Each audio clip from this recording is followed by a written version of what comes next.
മനുഷ്യനായി കഴിഞ്ഞാൽ. നോർത്ത് കൊറിയയിലെ വിചിത്രവും കടുപ്പമേറിയതുമായ ചില നിയമങ്ങളെക്കുറിച്ചുള്ള വിവരങ്ങളിതാ. അനുവാദമില്ലാതെ പുറത്ത് യാത്ര ചെയ്യരുത്. രാജ്യത്തിന് പുറത്തേക്ക് യാത്ര ചെയ്യുന്നത് കർശനമായി വിലക്കിയിട്ടുണ്ട്. നിയമവിരുദ്ധമായി രാജ്യം വിടാൻ ശ്രമിക്കുന്നവർക്ക് കടുത്ത ശിക്ഷ ലഭിക്കും. ഹെയർ സ്റ്റൈലുകൾക്ക് നിയന്ത്രണം. ഇവിടെയുള്ള ആളുകൾക്ക് അവർക്കിഷ്ടമുള്ള ഹെയർ സ്റ്റൈലുകൾ തിരഞ്ഞെടുക്കാൻ സ്വാതന്ത്ര്യമില്ല. സ്ത്രീകൾക്കും പുരുഷന്മാർക്കും സർക്കാർ അംഗീകരിച്ച ഏതാനും ഹെയർ സ്റ്റൈലുകൾ മാത്രമേ ഉപയോഗിക്കാൻ അനുവാദമുള്ളൂ. സർക്കാർ നിയന്ത്രിത മാധ്യമങ്ങൾ. എല്ലാ റേഡിയോ സ്റ്റേഷനുകളും ടെലിവിഷൻ ചാനലുകളും പത്രങ്ങളും സർക്കാർ നിയന്ത്രണത്തിലാണ് പ്രവർത്തിക്കുന്നത്. വിദേശ രാജ്യങ്ങളിലെ സിനിമകളും സംഗീതവും TV ഷോകളും കാണുന്നതും കേൾക്കുന്നതും കടുത്ത കുറ്റകൃത്യമായി കണക്കാക്കുന്നു. ഇന്റർനെറ്റ് ഉപയോഗം. സാധാരണക്കാർക്ക് ഇന്റർനെറ്റ് ഉപയോഗിക്കാൻ അനുവാദമില്ല. പകരം രാജ്യത്തിനകത്തുള്ള വിവരങ്ങൾ മാത്രം ലഭിക്കുന്ന ഒരു ആഭ്യന്തര ഇൻട്രാനെറ്റ് ശൃംഖലയാണ് അവർക്ക് ലഭ്യമാക്കിയിട്ടുള്ളത്. ജീൻസ് ധരിക്കാൻ അനുവാദമില്ല.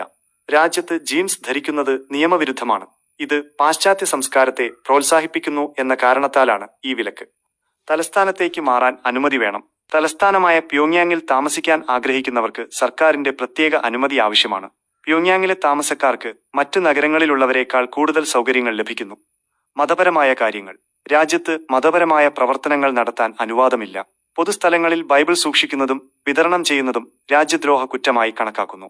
തലമുറകളായുള്ള ശിക്ഷാരീതി. ഒരു കുറ്റം ചെയ്താൽ ആ വ്യക്തിയെ മാത്രമല്ല അയാളുടെ കുടുംബത്തിലെ 3 തലമുറയെ വരെ ശിക്ഷിക്കുന്ന ഒരു നിയമം ഇവിടെയുണ്ടായിരുന്നു. അതായത് ഒരു വ്യക്തി കുറ്റം ചെയ്താൽ അയാളുടെ മാതാപിതാക്കളെയും കുട്ടികളെയും പേരക്കുട്ടികളെയും വരെ ലേബർ ക്യാമ്പുകളിലേക്ക് അയക്കാറുണ്ടായിരുന്നു. ഈ നിയമങ്ങൾ കർശനമായി നടപ്പാക്കുകയും ലംഘിക്കുന്നവർക്ക് കടുത്ത ശിക്ഷകൾ നൽകുകയും ചെയ്യുന്നു.